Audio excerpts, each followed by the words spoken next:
Fala galera do Meteoro Brasil, começando mais um Meteoro Repórter, hoje super especial. Jair Messias Bolsonaro condenado a 27 anos e 3 meses de prisão por tentativa de golpe de Estado. Um julgamento longo, um julgamento que foi difícil para assistir, principalmente o voto do ministro Luiz Fux. A gente vai falar sobre esses assuntos, vai dar um balanço, na verdade, do julgamento, do processo também, de mídia também que a gente teve em cima disso, em cima de um grande especialista, que é o Ricardo Mello. O Ricardo Mello era youtuber, trabalhou na TV Globo. Diz aí as más línguas que ele é meio fã do Meteoro Brasil, e a gente vai falar um pouco sobre isso juntamente com o Ricardo depois da vinheta. Vamos lá.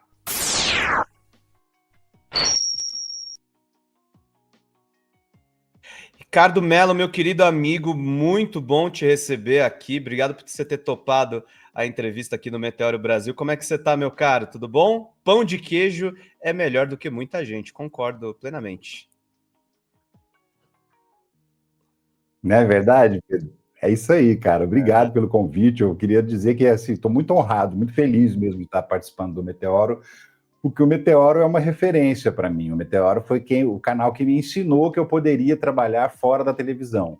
Assistindo o Meteoro na época da pandemia, eu falei, poxa, dá para fazer jornalismo independente nesse Brasilzão aí pelo YouTube. E quando eu saí da TV, eu não quis continuar. Eu recebi propostas para poder ir para outras emissoras, não aceitei, não procurei nada também, porque já fui direcionado para a internet. Então, assim, eu posso dizer tranquilamente, cara, o Meteoro foi quem me ensinou que dava para fazer jornalismo na internet. Então, estou felicíssimo. Você imagina o orgulho que eu estou de estar aqui com vocês agora. E a gente que tem orgulho de ter você com a gente. E, Ricardo, você que teve um canal que foi ascendente aí nesse período de depuração, né? Tentativa de golpe de Estado, você acompanhou esse processo aqui dentro do YouTube. E qual que é a sensação que você sai do julgamento de ontem? Porque, assim, na hora que anunciaram a sentença, eu falei, pô, 27 é pouco. Mas, ao mesmo tempo, tá claro que o Jair Bolsonaro vai passar o resto da existência dele numa cadeia, experimentando também a decadência política, física também, porque ele está, enfim, esses eventos todos estão afetando a saúde dele. Como é que você vê isso, Ricardo? Foi feito justiça? Você acha ainda muito pouco? Você espera mais desse judiciário? O que você enxerga nesse processo todo? Olha, acho que ainda tem uns aninhos para ele pegar aí, viu? Porque tem o processo da coação no curso do processo, né? Que é esse processo do Eduardo Bolsonaro aí, que envolve ele também. Então dá para pegar pelo menos mais 5 aninhos aí para crescer essa pena. Eu senti assim um alívio muito grande, cara. Um alívio muito grande por quê? Porque é um processo de degeneração da democracia brasileira que é longo, vem desde 2018, né? A campanha eleitoral de 2018 já foi muito difícil, porque é muita mentira, muito ódio, né? Muita manipulação, muito uso das redes sociais como arma e como uma arma nociva para a sociedade. Então, assim, o processo de sofrimento foi muito longo. Tudo que a gente acompanhou no governo Bolsonaro, durante a pandemia, né, todos os absurdos que foram feitos. Assim, tem crime que ele não responde e talvez não vai responder nunca, foram os crimes que ele cometeu na pandemia. Mas, ao mesmo tempo, ver a condenação, né, 27 anos parece pouco, mas, poxa, gente, vamos analisar uma coisa. Ele vai ficar 35 anos inelegível, porque são 27 anos da pena, mais 8 anos subsequentes da lei da ficha limpa. Então, são 35 anos, ele está com 70, já era. Assim, Jair Bolsonaro na urna, nunca mais. E isso traz um alívio muito grande, traz um alívio também muito grande de ver que a justiça não se vergou, não se dobrou às pressões externas, às pressões dos Estados Unidos, às pressões, inclusive, do meio político brasileiro. Né? O judiciário foi lá com lei Magnitsky, sem Magnitsky, não importa. Eles foram lá e condenaram. Tinha lá um juiz que não é assim muito conhecido por ser um sujeito muito forte, pelo contrário, é um sujeito que está sempre suscetível à pressão externa, ele sempre navega na direção da correnteza, ele nunca enfrenta a situação quando ela está difícil, que é o Luiz Fux, né, que fez aquele voto vergonhoso, cansativamente vergonhoso, mas assim, a maioria acabou confirmando. Então eu senti um um grande alívio, assim, como tirar um peso das costas e saber que a gente está livre definitivamente de ser governado por Jair Bolsonaro. É claro que o bolsonarismo não morre, né?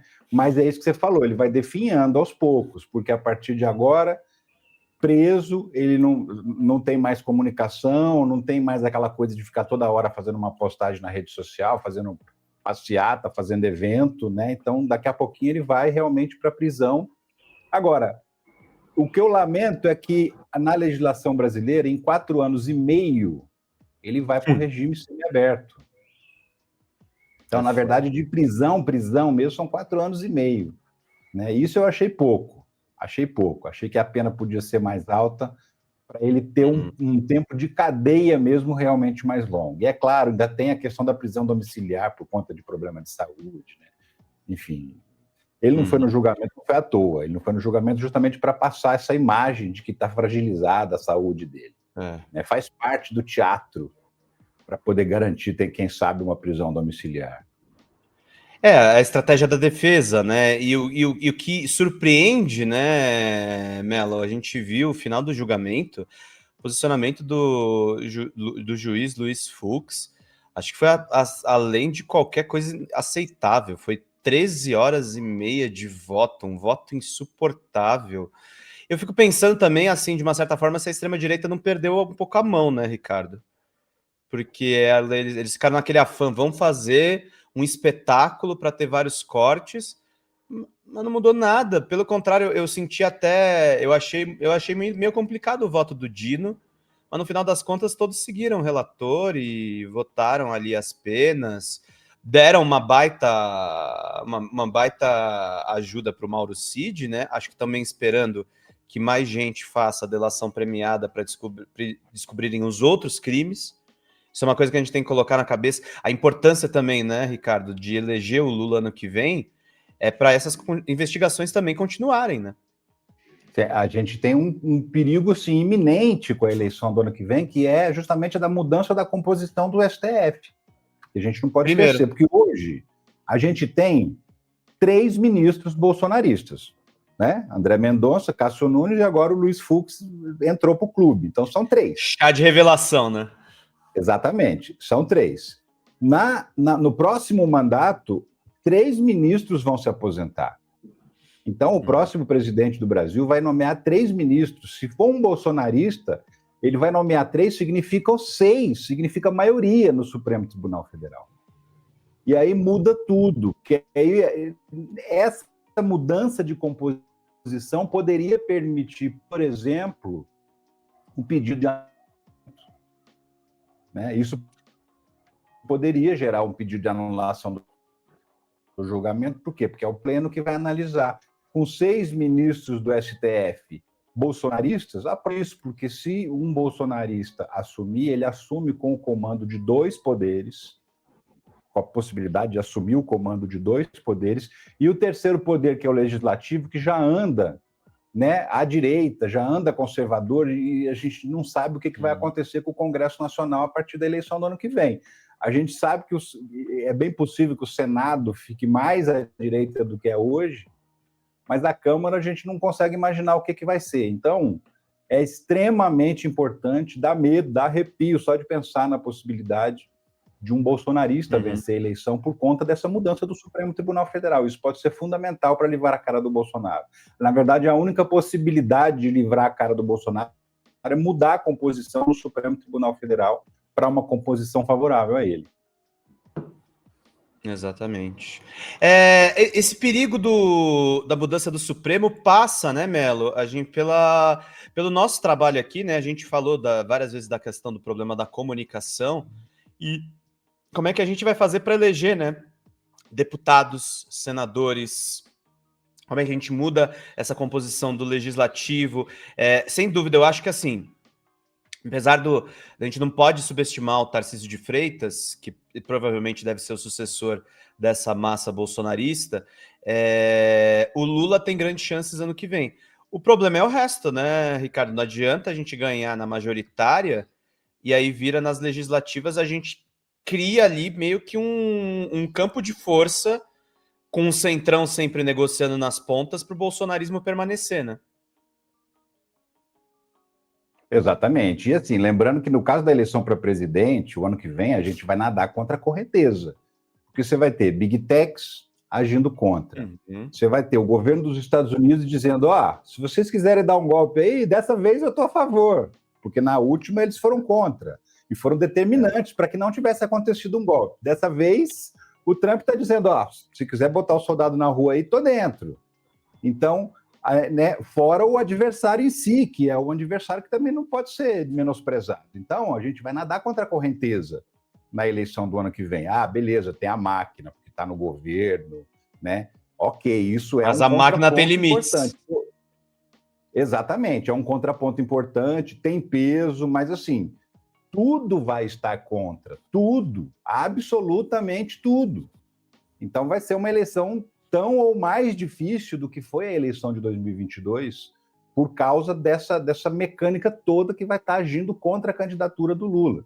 E o Congresso Nacional, né, para você gastar energia, tempo, para convencer as pessoas de que elas precisam se preocupar mais com o deputado que ela elege, o senador que ela elege, é um trabalho de convencimento de longo prazo, e que geralmente a gente não faz nas campanhas. O próprio candidato majoritário fala muito pouco sobre a Câmara, sobre o Senado, sobre votar nos candidatos progressistas, votar nos candidatos alinhados a ele, porque senão não adianta nada. Fala-se muito pouco. Esse ano a gente vai ter que falar muito disso. Porque o que a gente está vendo agora? O Lula praticamente amarrado, amordaçado por um Congresso Nacional conservador, está fazendo até muito, se a gente levar em consideração o cenário que ele tem contrário, né? Está até conseguindo bastante coisa, porque não era para conseguir quase nada com esse Congresso que a gente tem, com essa Câmara que a gente tem.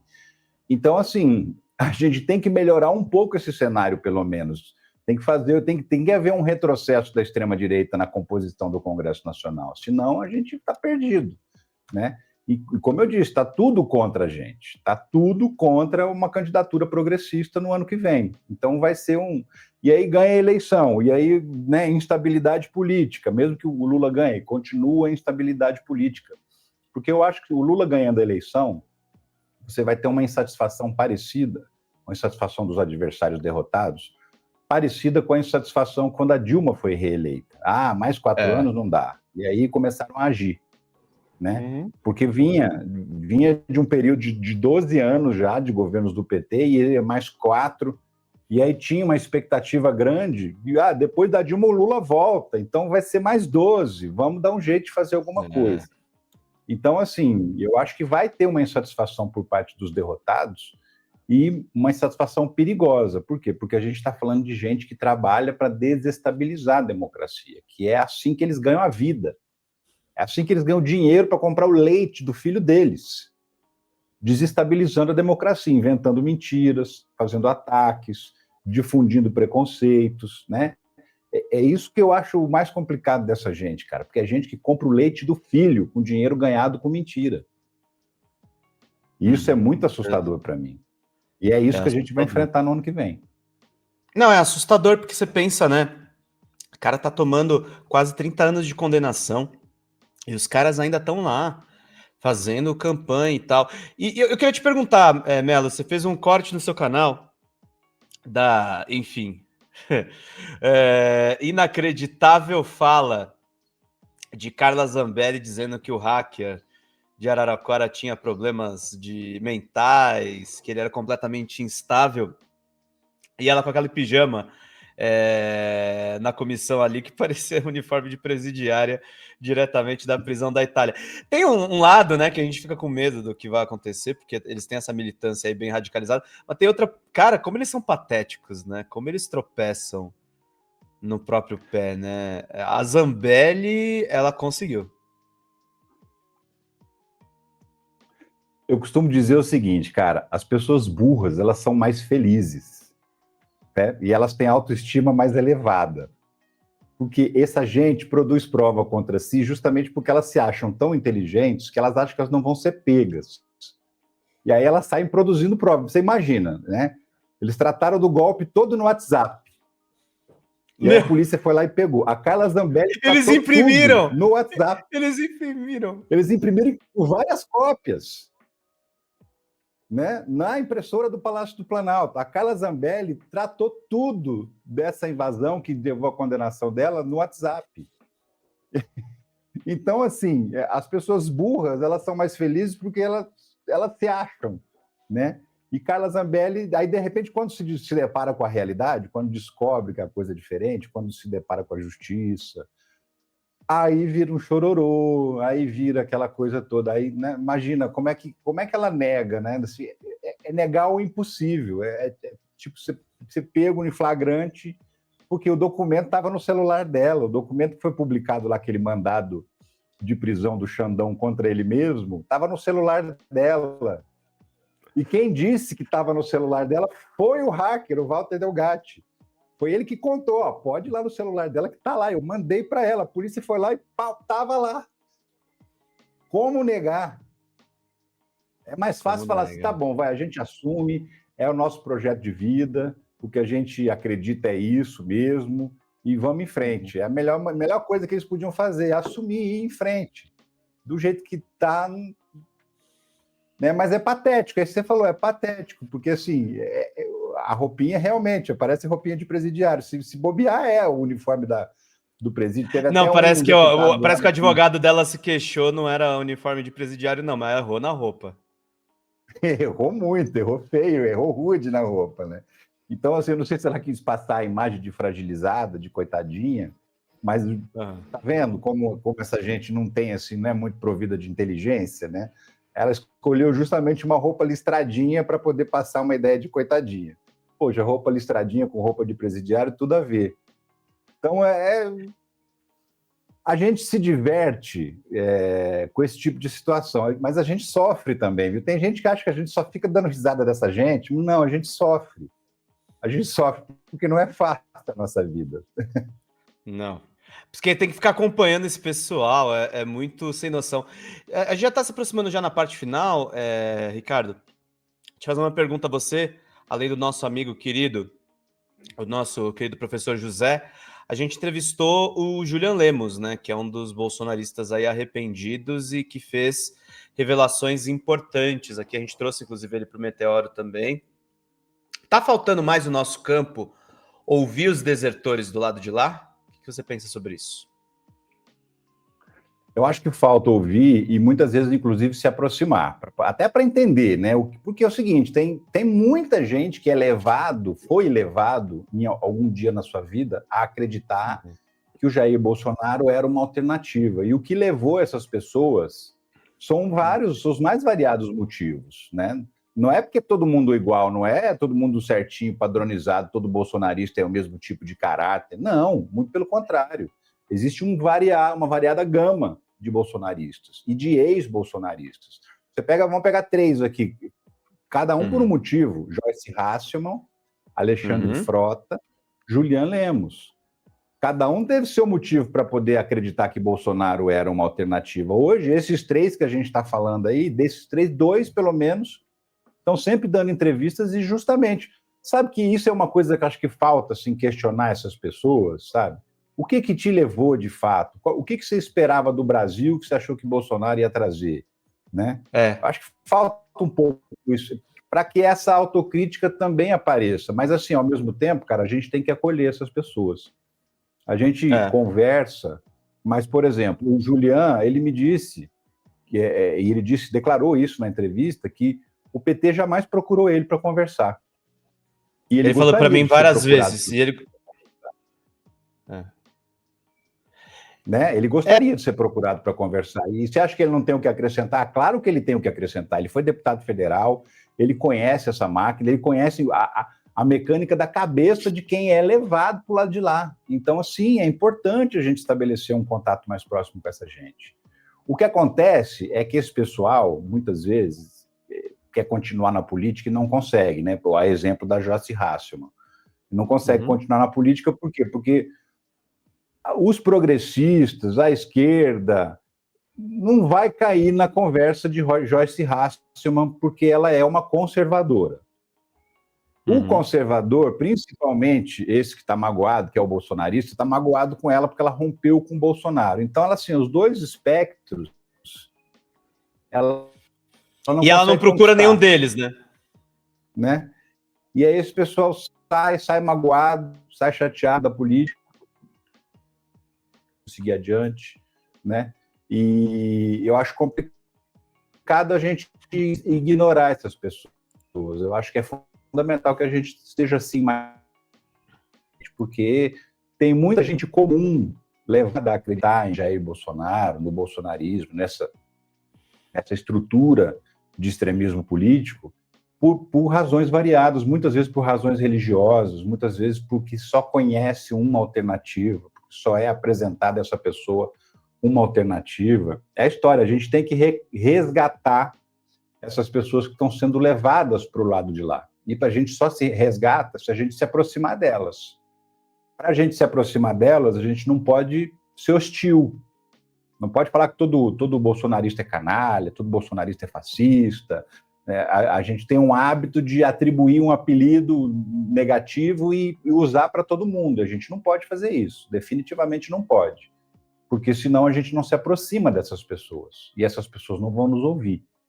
Então é fundamental estar perto dessas pessoas, entendendo, aprendendo e conviver mesmo, ter paciência com aquele tio, sabe, aquele tio chato, aquele tio bolsonarista que atrapalha o grupo da família, aquele que você fala, não vou porque no o tio, Natal. né, Ricardo, não é o Bolsonaro, ele é só um seguidor, ele pode mudar de ideia ainda, né?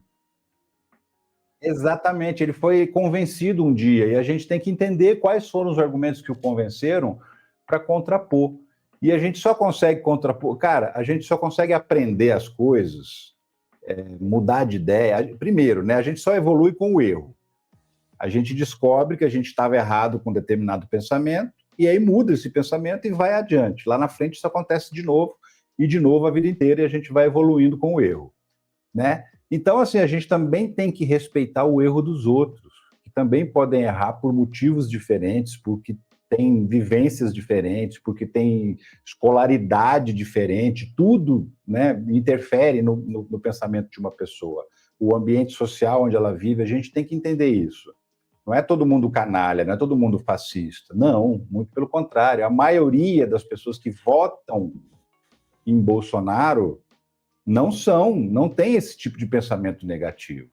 O bolsonarista raiz mesmo, ele é uma pequena quantidade de pessoas, 10, 15% do eleitorado, né? Mas é um eleitorado barulhento, é um eleitorado que faz muito barulho nas redes sociais, que parece ser muito maior do que é. Recentemente saiu pesquisa mostrando que entre 30% e 35% das pessoas é o tal do nem, né? Não é nem bolsonarista, nem lulista. E nesse miolo tá cheio de gente que votou em Bolsonaro, embora não seja bolsonarista. E é com essa gente que a gente tem que dialogar, porque é o único jeito da gente conquistar votos e uma condição um pouco melhor na eleição do ano que vem. Senão a gente está ferrado. Se a gente continuar isolando o tio do pavê, e aliás, o tio do pavê só vai voltar a ser só o tio do pavê se a gente se aproximar dele e conversar com ele.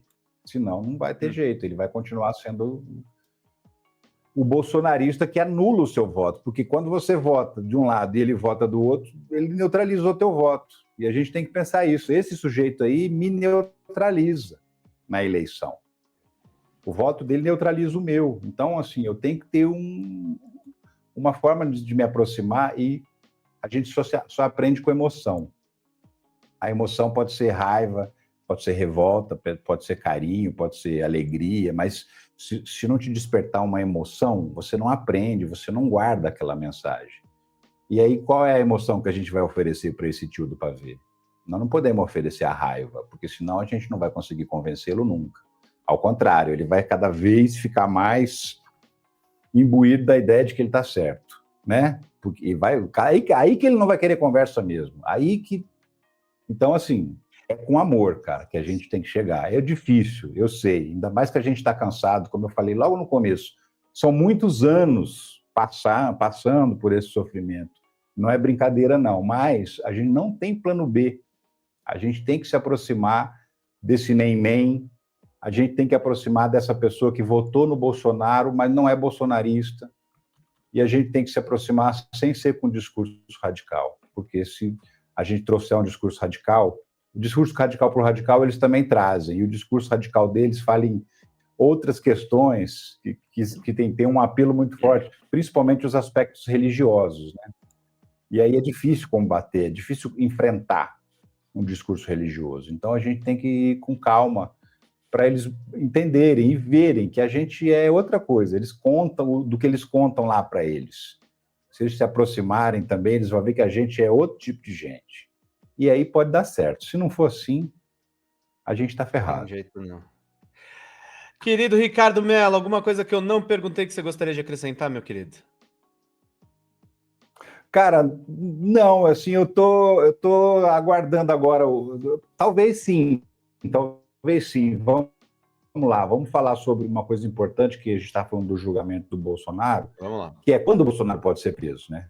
Quando que ele pode realmente ir para a cadeia? Eu acho que isso é importante a gente deixar aqui. Por quê? Porque ele foi condenado agora ele ainda tem pelo menos 2 tipos de recurso, que é o embargo de declaração e os embargos infringentes. O embargo de declaração não muda nada no julgamento, né? É só e é o recurso mais fácil dele fazer, né? Exatamente. E só para dirimir alguma dúvida, eu não entendi esse ponto da sentença, me explica, só serve para isso, não muda o resultado da sentença. E os embargos infringentes têm uma disputa aí, porque existe uma controvérsia jurídica. Por quê? Na legislação, está dizendo que desde que a decisão não seja unânime. Então, se teve o voto do Fux, pode entrar com embargos infringentes. Os embargos infringentes são aqueles que levam a votação para o pleno, para os 11 ministros. É a única possibilidade de ser votado pelos 11 ministros. Por outro lado, existe uma jurisprudência do Supremo Tribunal Federal desde 2018. Então, nós já estamos falando aí em 7 anos, que precisa ter pelo menos 2 votos para autorizar um pedido de embargos infringentes. Um voto não é suficiente. Na verdade, né, entre os 11 ministros no pleno, precisa de pelo menos 4 votos, e isso foi dividido nas turmas, tem que ter pelo menos 2 votos. Então, não teve 2 votos. Essa discussão jurídica, porque é a jurisprudência, mais a legislação, que deixa uma certa margem de dúvida. Então, assim, ele certamente vai entrar com pedido, mas o mais provável é que ele seja recusado. Isso pode acontecer o quê? Atrasar a prisão do Bolsonaro por mais 1 ou 2 meses, não mais do que isso. Acredito que em novembro, antes mesmo do recesso do judiciário, o Bolsonaro já vai estar começando a cumprir a sua pena, ou em prisão fechada, ou em prisão domiciliar, mas a partir de novembro é que a gente deve ter, de fato, o Jair Bolsonaro começando a cumprir a pena. Claro que esse tempo que ele está em prisão domiciliar vai ser descontado também, né? Uhum. Mas é isso, acho que essa é importante. Então, assim, antes do Natal... É coisa de de Natal na cadeia, isso é certo. Ou seja, é um mês, assim, pode ser que a gente tenha uma surpresa antes também, né? Com essa aceleração. Eu lembro do caso do Collor, que a jurisprudência, se o embargo for só protelatório, eles já podem mandar executar a prisão. Exatamente, eles podem perceber que o que estão tentando é só atrasar mesmo a prisão e aí manda prender logo, né? Isso pode acontecer também. Mas são as únicas 2 possibilidades de recurso. Agora, o voto do Fux, ele foi dando o caminho, né? Ele foi ensinando a defesa, olha, se vocês quiserem recorrer para o Tribunal Internacional, tem esse tratado que o Brasil é signatário, você pode usar isso aqui, viu? Olha, se vocês quiserem no futuro pedir anulação do julgamento, tem isso que vocês podem fazer. Ele foi dando uma aula para advogado de defesa do Jair Bolsonaro, de como tentar, ainda algum gesto desesperado, tentar anular esse julgamento, né? As 14 horas serviram muito para isso, para dar dica de como tentar salvar o pescoço do Bolsonaro no voto do Fux. Ele foi o advogado de defesa, o mais eficiente, inclusive. Exato. Melhor do que os ministros que o próprio Bolsonaro indicou, né? Gente, e o cara foi indicação muito melhor. O Bolsonaro gastou 6 milhões com advogado e não teve a defesa que o Fux fez dele. Inacreditável. Melo, obrigado, querido. Forte abraço. Bom descanso, meu cara. Até mais. Valeu, Tchau, cara. tchau. Obrigado, Pedro. Obrigado. Um abraço para todo mundo do Meteoro aí. Tchau, tchau. Até mais, querido. É isso, gente. Meteoro Repórter aqui encerrando. Presença ilustre do nosso querido Ricardo Melo, youtuber. Conheça o canal dele, tem mais de 300 mil inscritos. E vamos de vinheta final. Vamos lá.